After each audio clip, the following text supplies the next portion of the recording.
ओम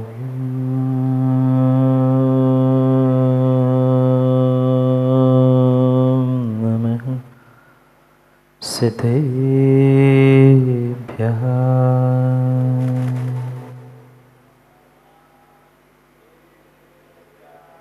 श्रीमत्परं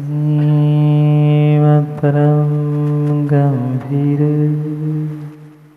स्याद्वाग्मोघलाञ्छन् जीयात्रैलोक्यनाथस्य शासनं जिनशासनं दृष्ट्वा जनान् लोकविकर्मबद्धान् व्यस्तानतो ज्ञानविवेकमन्दान् नीतिं सुधाबिन्दुममं ब्रवीमि लोकाक्षणेनानन्दं लभन्ता नमो हरिहन्ताणं नमो सिद्धाणं नमो आयर्याणं नमो वज्रायणं नमो सर्वसाहु।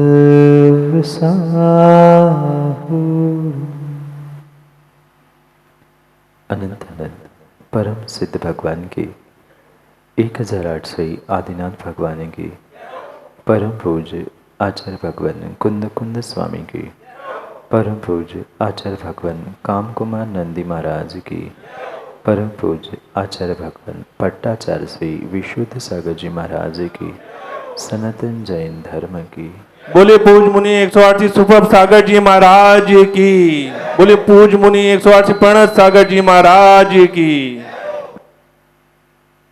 अंतिम निर्देश वर्धमान स्वामी के शासन में हमसे विराजते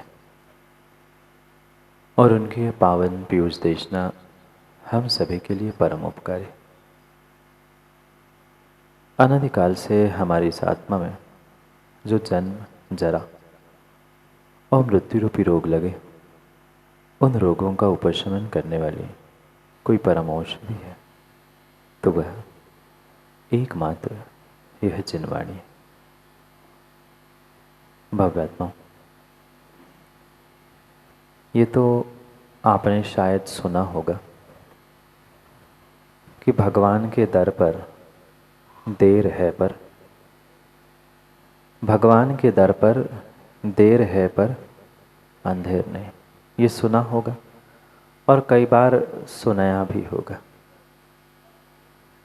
पर भगवान के दर को तो किसने देखा, किसने जाना, ये तो अलग बात है। मैं भगवान के दर की नहीं, मैं अपने स्वयं के जीवन के बारे में पूछना चाहता हूँ। भगवान के दर पे तो देर हो सकती है, अंधेर नहीं है, ये कहना सहज है। पर क्या हम अपने जीवन में देर और अंधेर दोनों नहीं देख रहे? भगवान के पास, गुरु के पास देर हो सकती है, अंधेर नहीं होता, ये सत्य है। पर अपने अपने जीवन में हम झांक के देखें, हमारे जीवन में देर भी है और अंधेरा भी है। क्यों ऐसा हुआ? क्यों ऐसा हुआ? क्यों हमारे जीवन को हम प्राप्त करने के बाद भी, इस दुर्लभ मनुष्य पर्याय को प्राप्त करने के बाद भी हमारे जीवन में देर भी है और अंधेर भी है? क्यों? कारण किसी दूसरे से पूछने की आवश्यकता नहीं है। कारण किसी दूसरे से पूछने की आवश्यकता नहीं है। कारण अपने आप से ही मिल सकता है, क्योंकि हमने आज तक जीवन के मायनों को समझा ही नहीं। जीवन क्या है, जीवन कैसे है, जीवन किसके लिए है, ये शायद ना समझने के कारण प्रत्येक कार्य में, मात्र धर्म कार्य की बात नहीं कह रहा हूँ पाटोदी जी, मात्र धर्म कार्य की बात नहीं कह रहा हूँ, जीवन के किसी भी कार्य में हम हमेशा ही देर करते रहे, और जहाँ देर है वहाँ हमारे जीवन में नियम से अंधेरा होता ही रहे। कभी तो हम अपने जीवन के मायनों को समझे। सब कुछ पढ़ लिया, सब कुछ जान लिया, शायद यहाँ बैठा हुआ ऐसा कोई व्यक्ति नहीं होगा जिसने कोई थोड़ी बहुत पढ़ाई लिखाई नहीं की। थोड़े बहुत तो पढ़े लिखे होंगे ही, स्कूल कॉलेज, और बहुत सारे तो डॉक्टर इंजीनियर और डीके जैन साहब कितने कितने पढ़े लिखे। पर इन लौकिक शिक्षाओं को प्राप्त करने के बावजूद भी, और मात्र लौकिक शिक्षा ही नहीं, पाटनी जैसे ऐसे भी ज्ञानी हैं, जैसे कह रहा हूँ बुरी नहीं मानना, पाटनी जैसे ऐसे ज्ञानी भी इस सभा में हैं कि उन्होंने कई ग्रंथों को पढ़ लिया, रट लिया, स्वाध्याय कर लिया, एक पंक्ति उन्हें शायद याद हो, पर इतनी शिक्षा, इतना ज्ञान, इतना स्वाध्याय होने पर भी क्या अभी जीवन में उजाला आ गया? नहीं। इतना अथाह ज्ञान, इतना अथाह ज्ञान, इतना अथाह ज्ञान संजीव भाई हर जीव, हर इंसान और आज के हर मनुष्य के पास है। चाहे लौकिक हो, आध्यात्मिक हो, धार्मिक हो, सब कुछ है, पर फिर भी जीवन के देर और अंधेर को दूर नहीं कर पा रहा। क्यों? लौकिक पढ़ाई कहाँ कम है। पहले बुजुर्गों से पूछ लेना, हंसराज जी 10वीं 12वीं पास हो गए, 50% भी ले आए तो ऐसी बधाई बनाई जाती थी कि अरे मेरा बेटा मैट्रिक हो गया, डिग्री मिल गई, ये हो गया। अब 95 99 भी ले आता है तो घर में डांट पड़ती है, क्यों 99 लाए, एक क्यों कम लाए।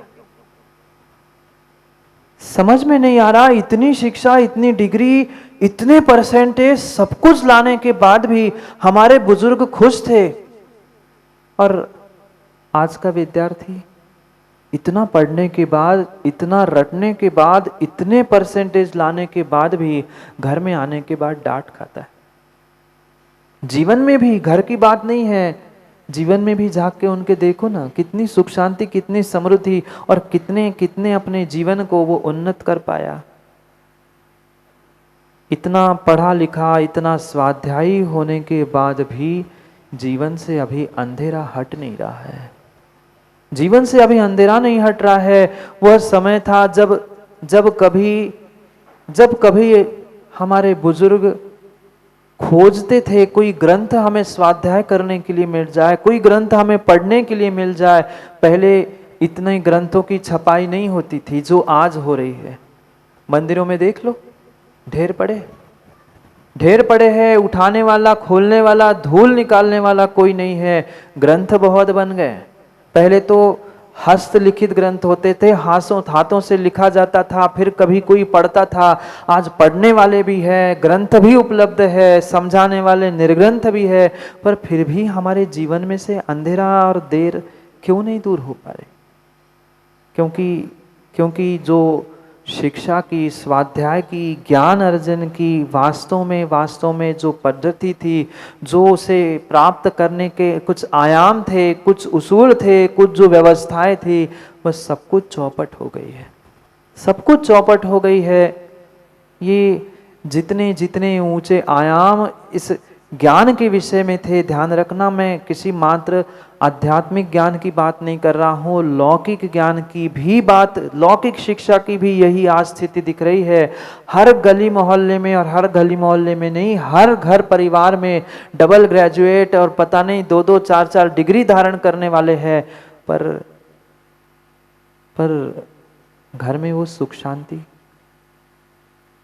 नहीं है, घर में वो समृद्धि नहीं है। धन दौलत, पैसे और बड़े बड़े मकान बना लेना, कमरों में एसी कूलर में बैठकर अपने आप को बहुत पुण्यात्मा मान लेना, ये जीवन के मायने नहीं है। ये जीवन के मायने नहीं है। ये जितना जितना हम प्राप्त कर रहे हैं, जितनी जितनी डिग्रियां और जितनी शिक्षा, जितने ग्रंथ पढ़ रहे हैं, उतने उतने ही हम अपने स्वयं के जीवन से और अपने आप से दूर होते हुए दिख रहे हैं। क्यों? क्योंकि आज जो शिक्षा के, स्वाध्याय के, पढ़ने के, ज्ञानार्जन के मायने बना के रखे हैं, वे मायने बहुत ओछे हैं। एक बहुत ऊंचाई हमें जीवन को इन ज्ञान से, लौकिक ज्ञान हो, पारलौकिक ज्ञान हो, आध्यात्मिक ज्ञान हो, प्रत्येक ज्ञान से बहुत ऊंचाई हम प्राप्त कर सकते थे। पर क्या करें, हमने उन आयामों को इतना छोटा, इतना छोटा, इतना ओछा करके रखा है कि मात्र आज कोई विद्यार्थी लौकिक पढ़ाई भी करता है तो मात्र मेरी रोजी रोटी कैसे चले, मैं इतना कैसे कमाऊं, इतना कमाने से मैं कैसे बिल्डिंग बना पाऊं, मात्र इतना ही कैलकुलेशन करके वह आज की पढ़ाई करता है। और पढ़ाई क्या, आज का स्वाध्याय भी ग्रंथों का जीव मात्र इसलिए करता है कि मैं जल्दी से डिग्री प्राप्त कर लूं, क्योंकि आज तो धार्मिक क्षेत्रों में भी डिग्री मिल रही है, इनकी पढ़ाइयों का भी सर्टिफिकेट मिल रहा है। और जहां सर्टिफिकेट के लिए, जहां रोजी रोटी के लिए, कुछ लौकिक प्राप्ति के लिए कोई कार्य किया जाता है, तो वह लक्ष्य उतना ही सीमित रहने के कारण जो हमारी सोच, जो हमारा जीवन विशाल बनने वाला था, वह विशाल हो ही नहीं पाता। पूछो ना आज के बच्चों को, आज के युवाओं को पूछ लो, और युवाओं बच्चों से नहीं, जो बुजुर्ग अपने आप को इस धार्मिक परीक्षाओं की भी डिग्रीधारी मानते हैं, उनसे भी अगर पूछ लिया जाए तो उन्हें भी परीक्षा के अलावा अन्य कोई ज्ञान नहीं है। परीक्षा में क्या आएगा, उसका रिजल्ट क्या होगा, उसमें क्या लिखूं, क्या लिखना चाहिए, मात्र इतना कैलकुलेशन करते हुए ही आज व्यक्ति अपने ज्ञानार्जन का पुरुषार्थ कर रहा है। शिक्षा हो, स्वाध्याय हो, ज्ञान प्राप्ति हो, मात्र रोजी रोटी चलाने के लिए ही उसका प्रत्येक कार्य हो गया। जिनवानी के पन्ने भी माताओं पलटे होंगे, कईयों ने स्वाध्याय किया होगा, कईयों ने उन्हें ग्रंथों को भी पढ़ा होगा। पर मैं पूछना चाहता हूँ पीके जैन साहब, खूब पढ़ा, खूब पढ़ाया, उसमें से कितना कितना कितना हम अपने जीवन में उतार पाए, कितना श्रद्धापूर्वक हम उसे समझ पाए। ऐसे भी जीव हमने देखे, ऐसे भी जीव देखे कि कौन से ग्रंथ में, कौन से टीका की कौन सी पंक्ति में कौन सा शब्द लिखा है, पृष्ठ नंबर भी उन्हें याद है, पर उसका मैंने जीवन में कब स्वीकार किया, उसका बोध नहीं है।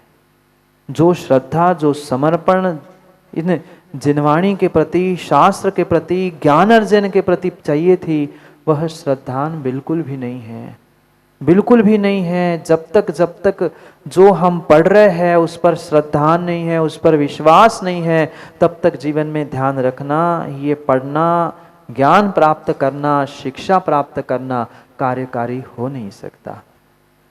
पूछो ना अपने ही आने वाली पीढ़ी से, और आने वाली पीढ़ी से नहीं, अपने आप से ही पूछ लो, जीवन में जो शिक्षा आपने प्राप्त कर ली, जीवन में ज्ञान आपने प्राप्त कर लिया, लक्ष्य क्या है?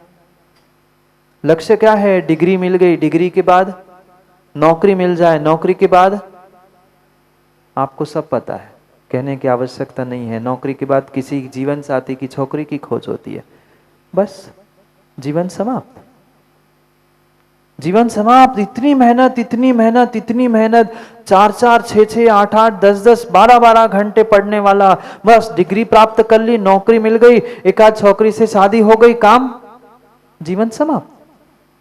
बस पैसे कमाने लग गए, घर परिवार बस गया। जीवन का लक्ष्य, शिक्षा का लक्ष्य, ज्ञान अर्जन का लक्ष्य इतना नहीं था। ज्ञान अर्जन का, शिक्षा का लक्ष्य मात्र इतना ओछा नहीं था, इससे भी कुछ और हमें प्राप्त करना था, पर क्यों नहीं कर पाए? क्योंकि हम पहले ही टारगेट बना के चलते हैं, पहले ही लक्ष्य बना के चलते हैं। आज हमें इतना पढ़ना है, इतना पढ़ने पर इतना करना है, ऐसा होने पर ऐसा होना है, और जैसा हम सोच, विचार और भावना बनाकर करते हैं, बिल्कुल बिल्कुल वैसा ही हमारे साथ होता है, वैसा ही होता है। जो स्वाध्याय का फल था, इस पारलौकिक विद्या को प्राप्त करने का, ज्ञान अर्जन करने का फल था परस्पर में प्रेम, परस्पर में वात्सल्य, एक दूसरे से दुलार, अहिंसा। ये आज तो मात्र शायद ग्रंथों में ही देखने को मिलती है धर्मात्मा के पास जागे जी।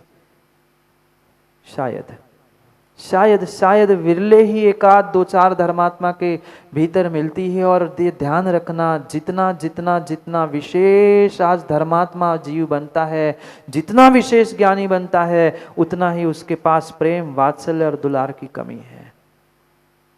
देखो, बाहर नहीं, अपने ही भीतर देखो। जब मैं धर्मात्मा बनता हूं ना, मैं जब सोले के धोती दुपट्टे पहनकर मंदिर या कहीं दान देने के लिए पहुंचता हूं, तब अपने आप में झांक कर देखना मेरे हृदय में कितना प्रेम, कितना वात्सल्य दूसरे धर्मात्मा के प्रति होता है। विरला ही कोई पुण्यात्मा होगा जो बोली स्वयं ले और दूसरे को कलश पकड़ाए कि बेटा तू आज पहली बार आया, तू शांति धारा कर, मैं प्रतिदिन करता हूं। ऐसा धर्मात्मा मिला? आप बोलो हाँ। मैं पुनः कह रहा हूं, दूसरे को बिल्कुल झांक कर मत देखना, अपने भीतर धर्मात्मा झांक कर देखना। अपने जीवन में ही झांकने का पुरुषार्थ हमें करना है। ऐसा धर्मात्मा ना हमें आज तक बाहर मिला ना अंदर मिला। सच्चा ज्ञान तो यही था। सच्चा ज्ञान चाहे बाहर की लौकिक शिक्षा हो या हमारी आध्यात्मिक या पारलौकिक शिक्षा हो, सबका यही फल था। यही फल था कि परस्पर में एक दूसरे से प्रेम, वात्सल्य और कुछ अनुराग से रहने का प्रयास करना था। आज कितना अनुराग, कितना प्रेम, वात्सल्य एक धर्मात्मा का दूसरे धर्मात्मा के प्रति है, हम स्वयं विचार करें। हम स्वयं विचार करें। स्वाध्याय का, ग्रंथ पढ़ने का, ज्ञान का मात्र यही फल था। रोजी रोटी कमाना, पैसे कमा लेना, मान सम्मान, सर्टिफिकेट, ये ट्रॉफी नहीं, ये उद्देश्य नहीं था। ये उद्देश्य नहीं था। इसका मतलब ये नहीं है कि हम स्वाध्याय करना छोड़ दे, शिक्षा प्राप्त करना छोड़ दे। शिक्षा, लौकिक शिक्षा भी प्राप्त करनी होगी, ये ज्ञानार्जन के लिए स्वाध्याय भी करना होगा। पर जो स्वाध्याय के मायने थे, शिक्षा प्राप्त करने के मायने थे, वो हमें श्रद्धा पूर्वक समझने की आवश्यकता थी। पर कितनी श्रद्धा आज हमें प्रभु के प्रति है, कितनी श्रद्धा हमें अपने जिनवाणी माँ के प्रति है, कितनी श्रद्धा आज हमें अपने निर्ग्रंथ गुरुओं के प्रति है। हमें अपने आप को पूछो, क्योंकि दूसरों की परीक्षा करना, दूसरों को जांच लेना, दूसरों को प्रमाण पत्र दे देना कि ये धर्मात्मा है, ये धर्मात्मा नहीं, मैं सम्यक दृष्टि, ये मिथ्या दृष्टि, ये जिंदगी में बहुत आसान है। पर अपने आप को, अपने श्रद्धान को, अपने सम्यक को पहचान लेना, अपने धर्मात्मा पाने की परीक्षा कर लेना बहुत कठिन है, बहुत कठिन है। और तभी हमारा जीवन नेक हो सकता है जब हम अपने स्वयं के जीवन के बारे में कभी सुनना, समझना सीख लेंगे। ये जो ज्ञान हमने प्राप्त किया था, वह प्रत्येक ज्ञान मुझे अपने जीवन के एक एक क्षण, एक एक पल, एक एक समय को सुधारने के लिए लगाना था। हम कितने सुधर पाए अपने आप को? दूसरों को तो सुधारने का ठेका हमने लेके रखा है, घर को, परिवार को, समाज को, देश को, राष्ट्र को, पता नहीं कितनों को हम सुधार कर समाज सुधारक बन के गौरव भी प्राप्त कर लेते हैं। पर सत्यता कोषाध्यक्ष जी यही है। मैंने अपनी आंखों से देखा और आपने भी अनुभव किया होगा, जितने समाज सुधारक होते हैं, जिनको बड़े बड़े पुरस्कार और पता नहीं क्या क्या उन्होंने प्राप्त कर लिया, वे समाज सुधारक तो होते हैं आदि जी, पर घर में ही उनकी कोई कीमत नहीं होती।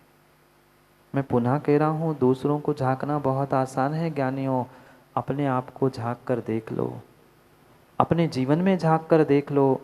समाज सुधारक बनने से मेरा जीवन सुधरने वाला नहीं है। मुझे जो ज्ञान मिला, मुझे जो पर्याय मिली, मुझे जो ये सहज जैन कुल और आत्मोत्थान के लिए सच्चे देव शास्त्र गुरु मिले, हमें उसकी कितनी कीमत, कितनी अहमियत है, कितना श्रद्धान हमें उन रत्नत्रयधारी गुरुओं पर है, कितना श्रद्धान हमें वह तीर्थंकर से प्रदान प्राप्त हुई उस जिनवाणी पर है।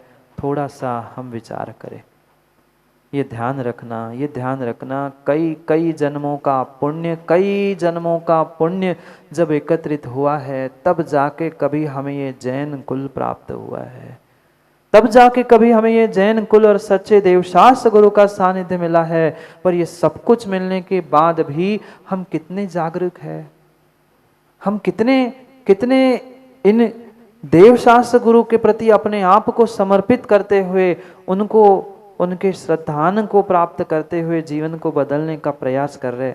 विचार करना, वास्तविकता में ज्ञान के, शिक्षा के, स्वाध्याय के मायने मात्र पढ़ने लिखने तक नहीं थे, डिग्री प्राप्त करने तक नहीं थे, अपितु परस्पर में प्रेम, वात्सल्य और जो परम सत्य अहिंसा था, वहां तक पहुंचने का पुरुषार्थ करना था।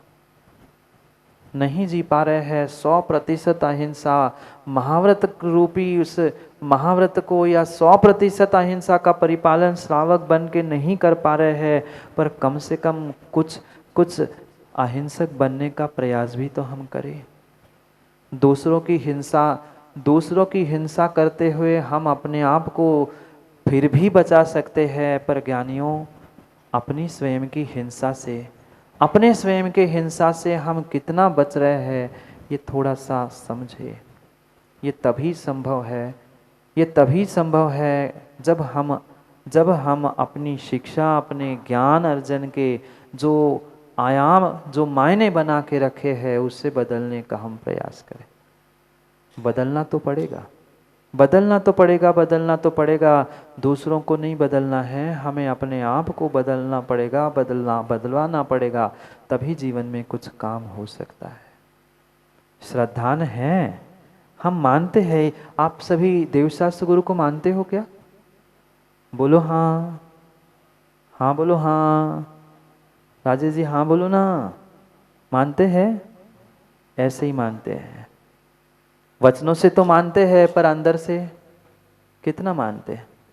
वह श्रद्धान, वह समर्पण हमारे भीतर मैं शायद कह सकता हूँ, क्योंकि आपको पढ़ना मेरे बस की बात नहीं है, मैं तो शायद कह रहा हूँ कि शायद वो समर्पण, वो श्रद्धा नहीं है जो एक श्रद्धान समर्पण से जीवों ने अपना आत्मोत्थान कर लिया।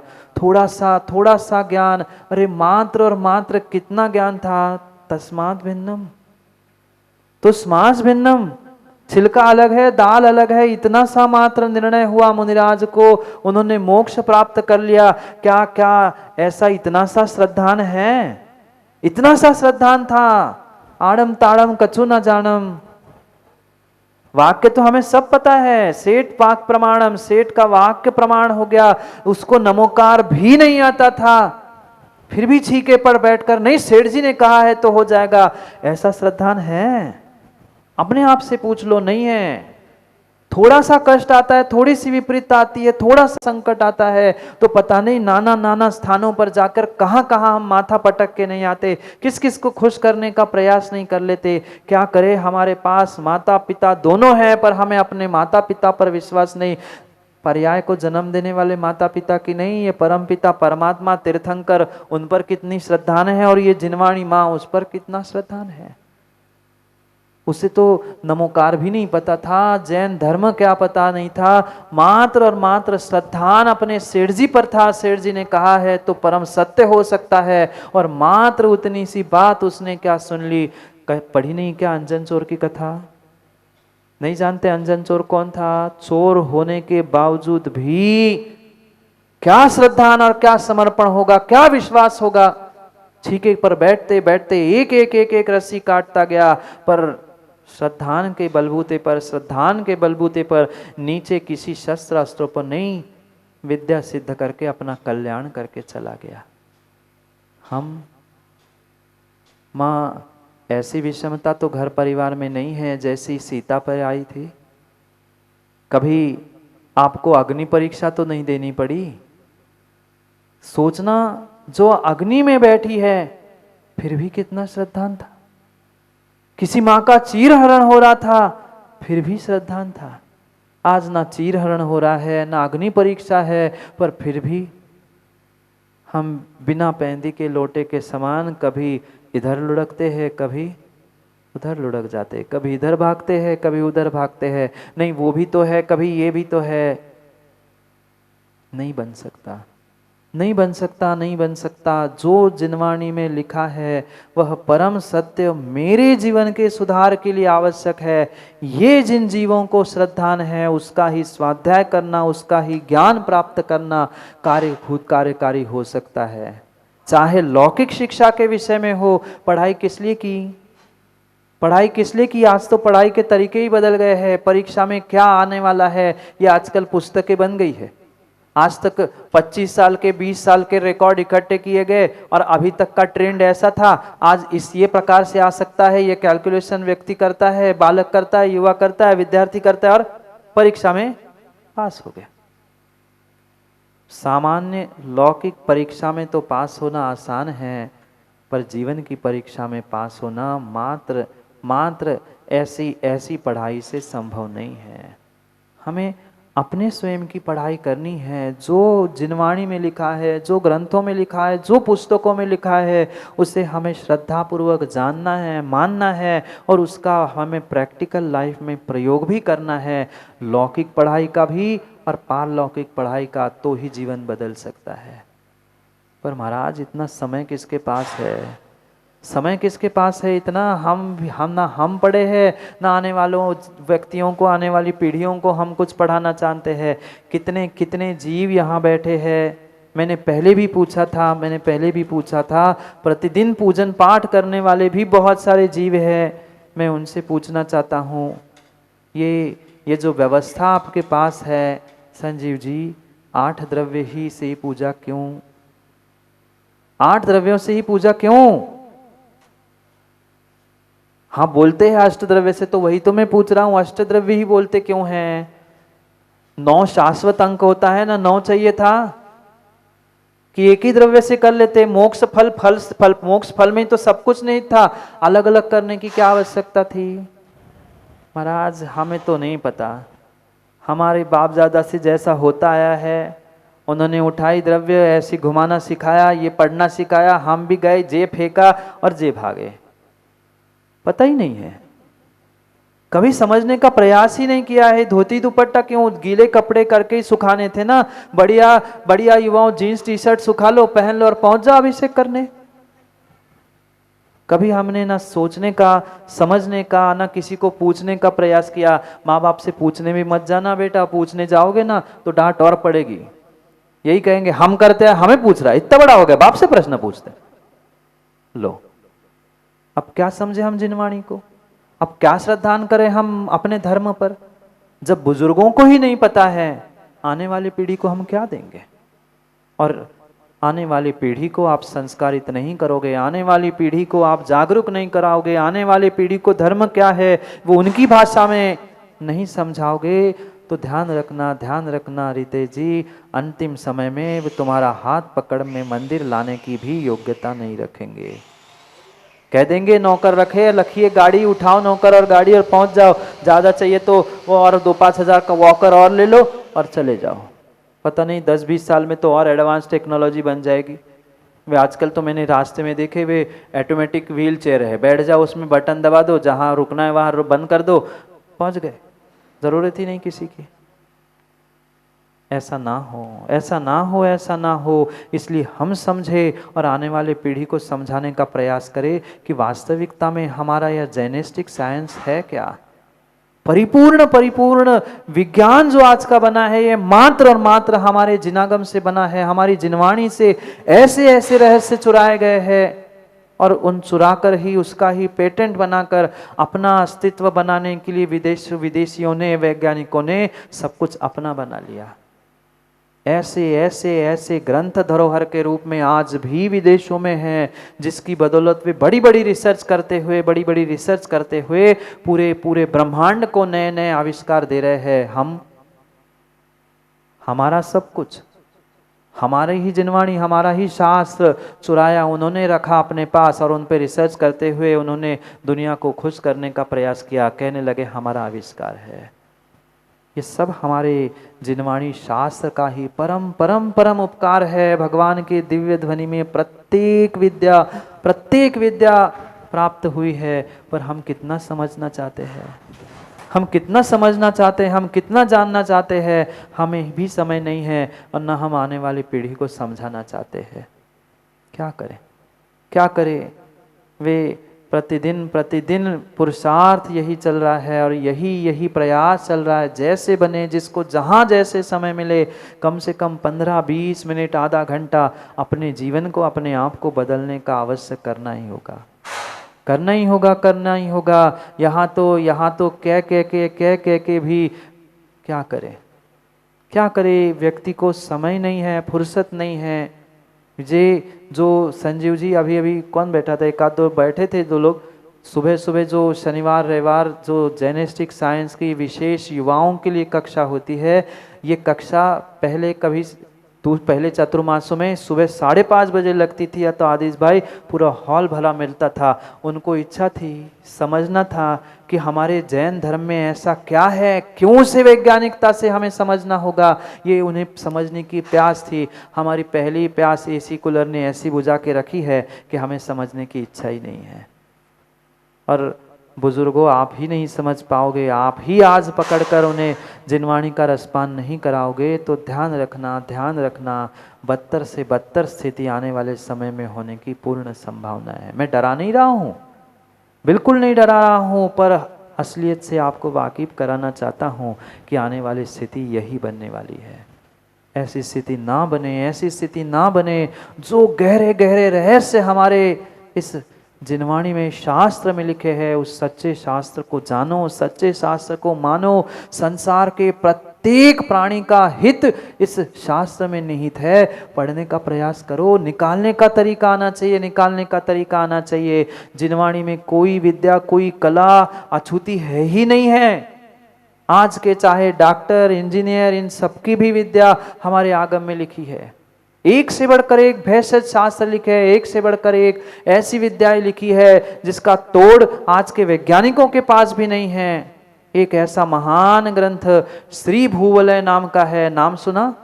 कम से कम नाम ही सुन लो। श्री भूवलय नाम का ग्रंथ है। बाकी ग्रंथ तो आपने पढ़े होंगे, लिखे होंगे, वो लिपि में लिखे हुए, पर वो ग्रंथ लिपि में लिखा हुआ नहीं है, अक्षरों में लिखा नहीं है, वो अंकों में लिखा है। अंकों में ग्रंथ लिखा है और मात्र उन अंकों का ऐसा जोड़, ऐसा हिसाब है, उनमें मात्र हमारे द्वादशांग जिनवाणी की ही मात्र पद, पंक्तियां, श्लोक नहीं निकल रहे हैं, अपितु तात्कालिक समय में जितने जितने धर्म थे उन सबकी अपनी अपनी ऋचाएं, अपनी अपनी आयतें, सब कुछ निकल रही है। ऐसा वो अद्भुत ग्रंथ है। क्या पुरुषार्थ किया होगा दिगंबर आचार्यों ने? शब्द नहीं लिखे, अंकों के माध्यम से लिखा है। हमने कभी सुनने का, समझने का, देखने का भी प्रयास नहीं किया। अगर चाहते हो तो रखा है, कम से कम देखकर, दर्शन करके कर्मों की निर्जराई कर लो। अंकों के माध्यम से क्या अद्भुत विचार, क्या अद्भुत रचनाएं उन्होंने की है। करने वालों ने तो बहुत कुछ किया, पर हम भी तो कर रहे हैं महाराज जी बहुत कुछ।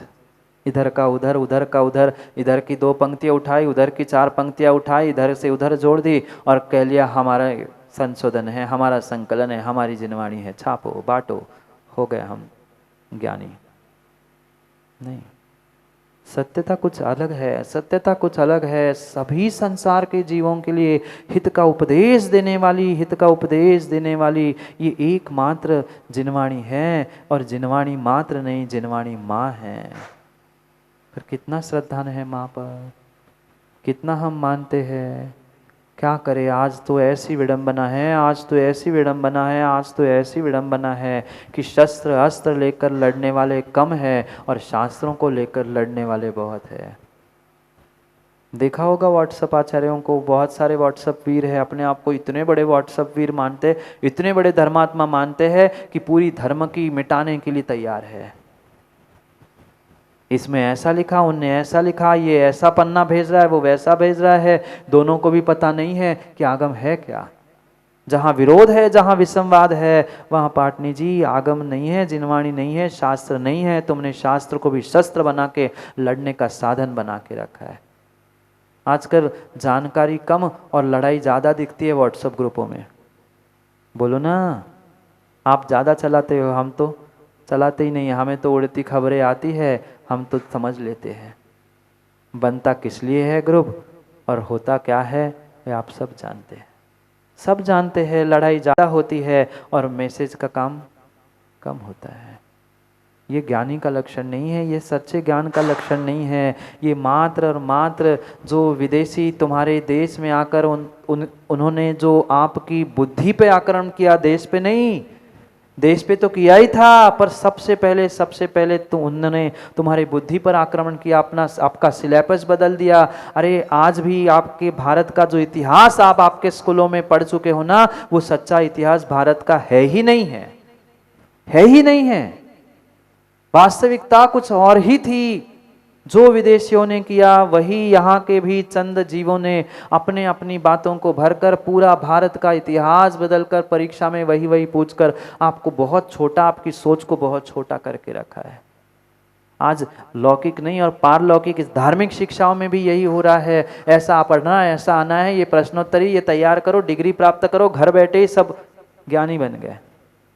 घर बैठे ज्ञानी बनने का ही ये नतीजा है कि उनकी श्रद्धा, उनका समर्पण जो जिनवाणी के प्रति था, कभी गुरु के पास बैठकर सीखा जाता था, पढ़ा जाता था, गुरुकुल परंपरा थी। आज मोबाइल खोलो ये सुनने मिल जाएगा, मोबाइल खोलो ये देखने मिल जाएगा, हो गए बैठे बैठे ज्ञानी, मिल गया घर बैठे ही सर्टिफिकेट। आजकल लौकिक भी से पढ़ाई डिस्टेंस लर्निंग से होती है ना, ये भी लेकर डिस्टेंस लर्निंग हो गया। शब्द ही कह रहा है डिस्टेंस और लर्निंग। ज्ञान भी हो गया पर ज्ञान से भी डिस्टेंस कम कहाँ हुआ, कम नहीं हुआ, कम नहीं हुआ। श्रद्धा, समर्पण, विश्वास भीतर चाहिए। जो एक एक अक्षर लिखा है ये पूर्वापार विरोध से रहित होना चाहिए।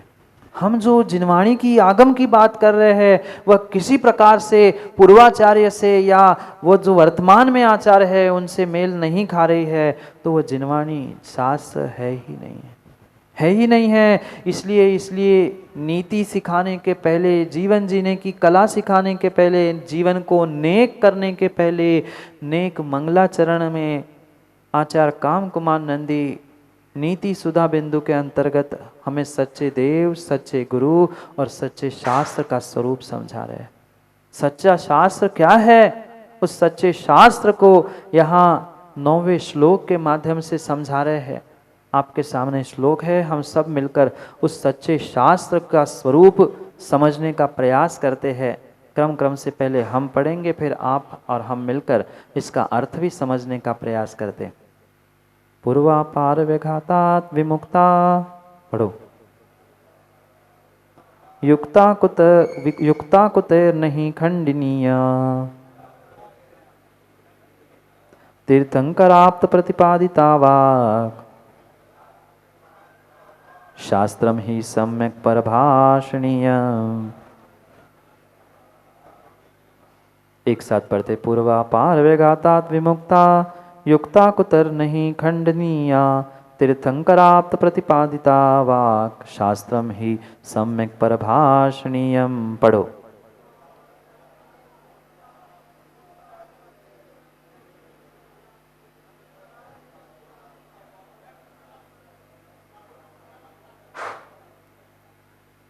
आचार्यों ने तो सब कुछ लिख डाला, सब कुछ समझा डाला, पर क्या करें, हम समझने का कभी प्रयास ही नहीं करते, समझने का प्रयास ही नहीं करते। मैं पूछ रहा था, आप सभी देवशास्त्र गुरु को मानते हो ना? सच्चे देवशास्त्र गुरु को मानते हो ना? कैसी तो मुंडी हिलाओ कि ऐसे करो कि ऐसे करो, मानते हो ना? ऐसे बगुले जैसे कर रहे हैं। मानते तो है देव शास्त्र गुरु को, यहाँ बैठा हुआ प्रत्येक जीव मानता है, पर देव शास्त्र गुरु की कितनी मानते हो आप बोलो? अभी तो सबके ऐसी मंडी हिल रही थी। देव शास्त्र गुरु की कितनी मानते हैं? देव शास्त्र गुरु को मानना बहुत कठिन बात नहीं है। पर देव शास्त्र गुरु की मानना बहुत कठिन बात है। कितनी बात जिनवाणी को हम स्वीकार करते हैं। हम तो यही कहते हैं बहुत सारे लोग, और पता नहीं इस लखनऊ में तो हमें हर 2-4 दिन बाद एक कोई ना कोई ज्ञानी मिलता है और वो कहते हैं महाराज जी आजकल जिनवाणी में शास्त्र में संशोधन की आवश्यकता है, समय बदल गया है, अब श्रावकों को श्रावकाचार संभव नहीं है, वो छान कर पानी नहीं पी सकता, उसके लिए छूट देनी चाहिए। वो रात्रि भोजन नहीं छोड़ पाता, उसके लिए छूट देनी चाहिए। मैंने कहा भाई साहब तुम्हारी अनुकूलता नहीं है, तुम जानो तुम्हारा काम जाने, पर तुम्हारे कारण से जिनवाणी में शास्त्र में संशोधन होना नहीं है। हम ये कह दे कि हमारी शक्ति नहीं है, हम कर नहीं रहे, हम पाप कर रहे हैं, हम धर्मात्मा नहीं है, ये बात स्वीकार है, पर आप नहीं कर पा रहे हैं, आपके सामर्थ्य नहीं है, इसका मतलब ये नहीं है कि जिनवाणी में संशोधन किया जाए। मैंने बताया था ना, एक दिन एक महाशय मिले थे, बहुत वेल एजुकेटेड थे, बहुत बड़ी डिग्री थी। हंसराज जी वे कह रहे थे महाराज जी पैदल चलना बंद कर दो, मैं आपके लिए एक गाड़ी दे देता हूँ, गाड़ी से जहाँ चाहे वहाँ चले जाना, मैं ड्राइवर भी दे दूंगा। समय बदल गया है, समय नहीं बदला है, आज व्यक्तियों की सोच बदल रही है। जो लिखा है अकाट्य श्रद्धान होना चाहिए, जो लिखा है वही सत्य है। हम नहीं चल पा रहे हैं, हम नहीं कर पा रहे हैं, ये मेरी कमी है, पर उस कमी को हम जिनवाणी की और धर्म की कमी कहते हुए किसी प्रकार से कुतर्कों के माध्यम से जिनवाणी की छाट काट मत करना, कभी मत करना, कभी मत करना। क्या आपकी माँ धीरज जी है? और आज है माँ, कल कभी ना कभी तो स्वर्गवास होगा। माना कि जिनकी माँ नहीं है, मैं उनसे अशोक जी से पूछ रहा हूँ, अशोक जी माँ है? चली गई, माँ चले गए, पिताजी चले गए, उनकी फोटो तो होगी, बोलो ना, घर में एक आध फोटो तो होगी। और माना कि अशोक जी का मन हुआ कि जो माँ की फोटो है उन्होंने बहुत बड़ी तस्वीर बनाई, बहुत प्रेम था माँ के प्रति, बहुत प्रेम था अशोक जी का, और उन्होंने बहुत बड़ी तस्वीर माँ की बनाई और सोचा कि हम घर में माँ की बहुत बड़ी तस्वीर लगाएंगे। और बहुत बड़ी बनी हुई तस्वीर को लेकर वे गए। ऐसी तस्वीर कैसे लगती फोटो, उसको फ्रेम बनाएंगे, बहुत अच्छा डेकोरेट करेंगे। तो वो अशोक जी माँ की जो फोटो प्रिंट हुई थी उसको लेकर एक फ्रेम मेकर के पास गए। फ्रेम मेकर मतलब फ्रेम जो बनाता है, वो फ्रेम मेकर, उसके पास गए और उन्होंने कहा ये फोटो है भाई साहब, इसको अच्छी से अच्छी फ्रेम बना के दे देना। उसने कहा ठीक है। और जैन साहब थे तो अच्छे से जानता ही था पैसों की कमी है नहीं है, जैसे अच्छे से अच्छे मिल जाए। उसने सब देखा, आगे पीछे प्रयास किया और कहा कि आपकी फ़ोटो थोड़ी बहुत बड़ी हो गई है, हमारे पास जो फ्रेम है वो फ्रेम में सेट नहीं हो रही। उसने कहा कि नहीं ऐसे कैसे, आप प्रयास करो, कुछ और जुगाड़ करो जिससे वो फ्रेम बड़ी हो जाए। वो जो दुकानदार था उसने कहा फ्रेम तो भाई साहब बड़ी नहीं हो सकती है, फ्रेम तो भाई साहब बड़ी नहीं हो सकती है, आप कहो तो आपकी माँ की फोटो।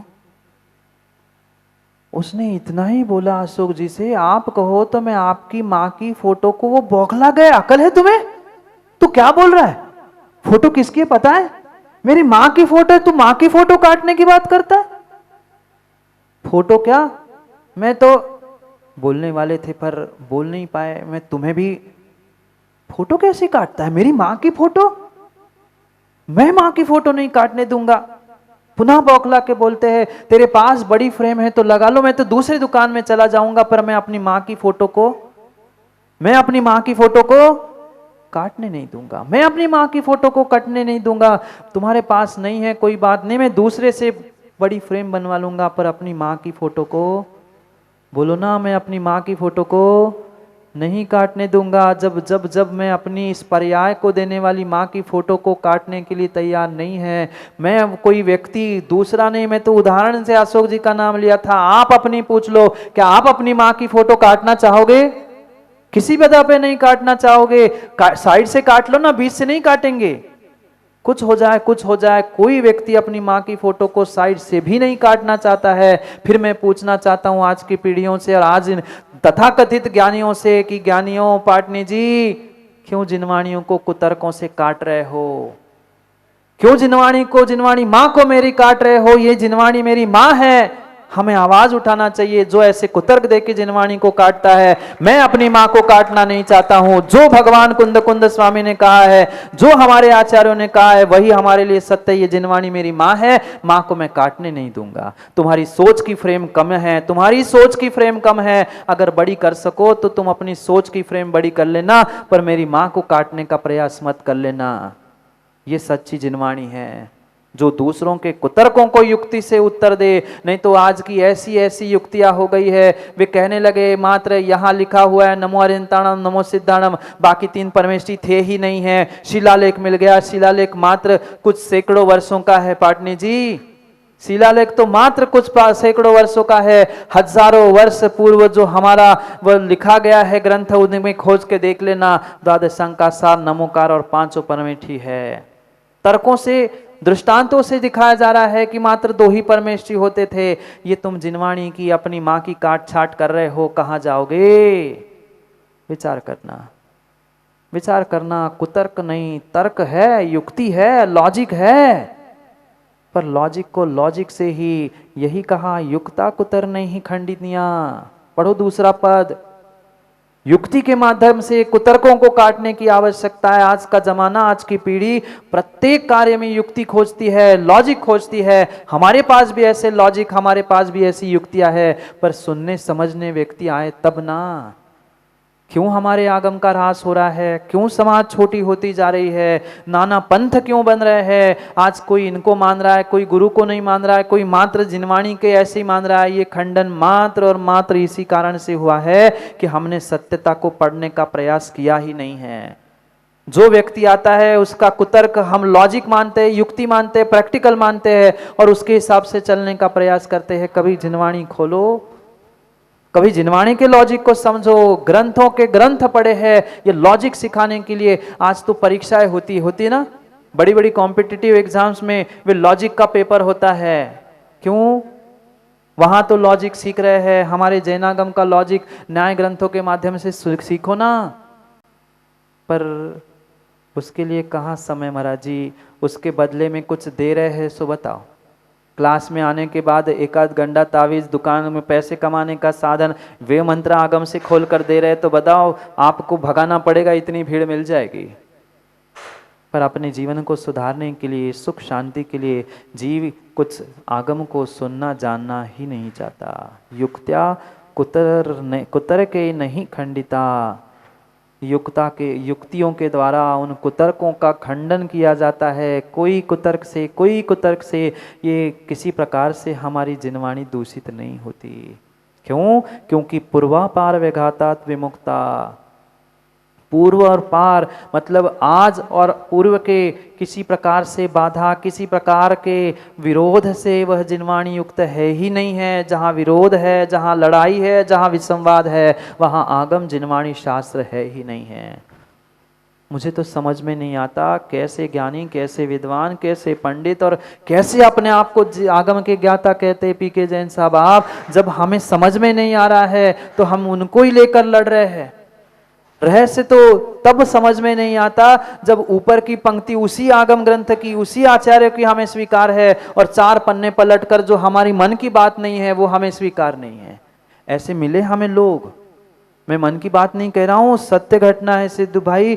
उसी ग्रंथ पे चर्चा चल रही है, उन्हें आचार्य भगवान की महिमा बताई जा रही है और थोड़ी सी बात कह दी कि ऐसा ऐसा भी लिखा है उन्होंने, तो आगे उन्होंने कहा हाँ कभी कभी आचार्यों ने जिनवाणी में कचड़ा भी भर दिया। एक विद्वान की बात कह रहा हूं, बहुत बड़े ज्ञानी, बहुत प्रतिष्ठित विद्वान, नाम लेना उचित नहीं है, पर उन्होंने कह दिया। किसकी पुष्टि कर रहे हैं? उन्हीं आचार्य भगवान की प्रशंसा कर रहे हैं, उसी ग्रंथ की जय कर रहे हैं, उसके बारे में अच्छा वाहवा कर रहे हैं। और जैसे उसका कोई बात कह दी जो उनके मन की नहीं थी, उनकी परंपरा की नहीं थी, उनकी आमना की नहीं थी, उन्होंने कह दिया, कचड़ा भर दिया। क्या है?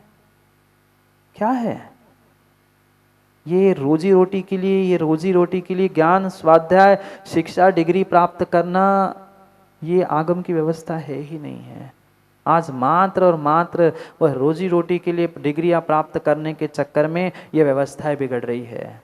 यह व्यवस्थाएं बिगड़ रही है। सोचो समझो, श्रद्धान चाहिए, श्रद्धान चाहिए। जो लिखा है वो पत्थर की लकीर के भांति मेरे हृदय में अंकित होना चाहिए। जो जिनवाणी में लिखा है वही परम सत्य है। मैं नहीं कर पा रहा हूं, मैं नहीं समझ पा रहा हूं, पहुंचो ना गुरुओं के पास, पहुंचो ना निर्ग्रंथों के पास, और पहुंच कर फिर जाके निर्णय करो। ऐसे भी आज ज्ञानी विद्वान हैं जिनके पास पहुंचकर आपको जिनवाणी का रहस्य मिल सकता है, पर न हमें समय है न किसी को समय है। समय को पुनः पुनः समय को समझो। ये समय, ये जिनवाणी, ये शास्त्र ही बहुत बड़ा समय है। मात्र समय सार को पढ़ने से, मात्र किसी एक अनुयोग से को पढ़ने से पाटनी जी तत्वों का निर्णय नहीं होता। करणानियोग के अभाव में द्रव्यानियोग का रहस्य समझ में आ नहीं सकता। इसलिए कोई एक अनुयोग आचार्यों ने नहीं कहा है। चारों अनुयोग जब तक समझ में नहीं आ रहे तब तक सम्यक निर्णय है ही नहीं है। जितना आवश्यक करणानियोग है, द्रव्यानियोग है, उतना ही आवश्यक प्रथमानियोग भी है, उतना ही आवश्यक चरणानियोग भी है। हमारे पास चरणानियोग नहीं है। हम प्रथमानियोग को कथानीय कहानियां किससे कह के छोड़ देते हैं। मात्र एक दो अनुयोगों से द्वादशांग जिनवाणी नहीं बनती है। पूर्वापार विरोध रही तत्वात, पूर्व अपर बाधा विरोध उनसे जो परे है, सबके कुतर्कों का खंडन युक्ति से जहां होता है। तीर्थंकर आप्त प्रतिपादिता वाक, जो तीर्थंकरों के द्वारा, आचार्यों के द्वारा, गणधर के द्वारा प्रतिपादित है, वही शास्त्रम ही सम्यक परभाषणीयम, वही ही सच्चा शास्त्र है। जिनवाणी की काटछाट करते हुए, जिनवाणी की काटछाट कुतर्कों से करते हुए अपनी छोटी सोच, एकांत की सोच की फ्रेम में उसे फिट कर लेना, ये जिनवाणी नहीं है। एक अक्षर भी लखनऊ के ज्ञानियों ध्यान रखना, एक अक्षर भी अगर जिनवाणी का हमें स्वीकार नहीं है, मैं वाक्य नहीं कह रहा हूँ, मैं ग्रंथ नहीं कह रहा हूँ, पूर्वाचार्य प्रणीत, दिगंबराचार्य प्रणीत जो ग्रंथ, और उस ग्रंथ का एक अक्षर भी अगर हमें अस्वीकार है, हम नहीं मान रहे, उस पर श्रद्धा नहीं है, पूरा आगम का ज्ञान भी धरा रखा हो, शिवकोटि स्वामी कह रहे हैं वह जीव मिथ्या दृष्टि है। शिवकोटि स्वामी कह रहे हैं मैं नहीं तो आदिश भाई मेरे पास लड़ने के लिए आ जाए, महाराज आपने ऐसा कैसे कह दिया। मैं किसी को कुछ नहीं कहता हूँ। एक अक्षर भी आगम के विरुद्ध तुमने श्रद्धा की है, एक अक्षर भी तुम आगम का स्वीकार नहीं कर रहे हो। जो कह रहा ना बीच बीच में कचड़ा भरा है, उनके लिए शिवकोटि स्वामी आचार्य भगवान कहते हैं कि वे घोर घोर मिथ्या दृष्टि है। आप कौन है आप जानो।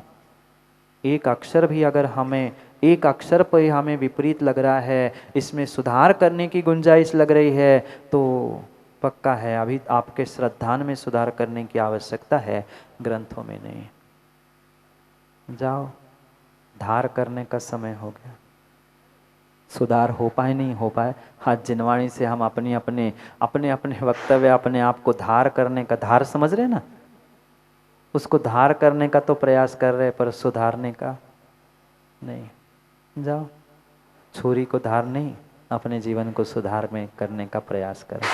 छुरी को तो 5 मिनट में किसी के पास जाकर धार की जा सकती है, पर जीवन में सुधार करना बहुत कठिन होता है, बहुत कठिन होता है। जब तक सच्चे देवशास्त्र गुरु के स्वरूप को हम नहीं समझेंगे, तब तक हमारा जीवन नेक नहीं हो सकता। इसलिए नीतिकार आचार्य महाराज हमें पुनः पुनः एक एक का स्वरूप समझा रहे हैं। अभी तो सच्चे शास्त्र को समझाया, कल करेंगे गुरु की परीक्षा। सच्चे गुरु का स्वरूप उनको परिभाषित करते हुए कल क्या कहेंगे। कल नहीं आओगे ना, आओगे सो पाओगे। आज तो रविवार था इसलिए बंटी भाई समय मिल गया, फिर कल का क्या पता। नहीं, आपको नहीं कह रहा हूँ, जिनको कह रहा हूँ वो समझ रहे हैं, जो नहीं समझ रहे हैं वो भी समझ जाए। समय मिला तो समय को समझने का प्रयास करो। पुनः समय नहीं मिल सकता, पुनः समय नहीं मिल सकता। और सभी विशेष करके माता पिता बुजुर्गों से कहना है, युवाओं को संस्कारित करने का प्रयास करो। हफ्ते में कम से कम 2 दिन शनिवार रविवार ही सुबह भेज दो। ऐसे अद्भुत रहस्य आप तक पहुंच जाएंगे शायद जिनको आज तक आपने नहीं सुना। कोई ग्रंथ नहीं, पर ग्रंथ के बाहर कुछ नहीं। ऐसा अद्भुत जैनिस्टिक साइंस को समझने का प्रयास समय पर पुनः समय की बात के साथ करते हैं, क्योंकि समय पे किया गया काम समय को दिलाता है। बोलिए भगवान महावीर स्वामी की। हेलो।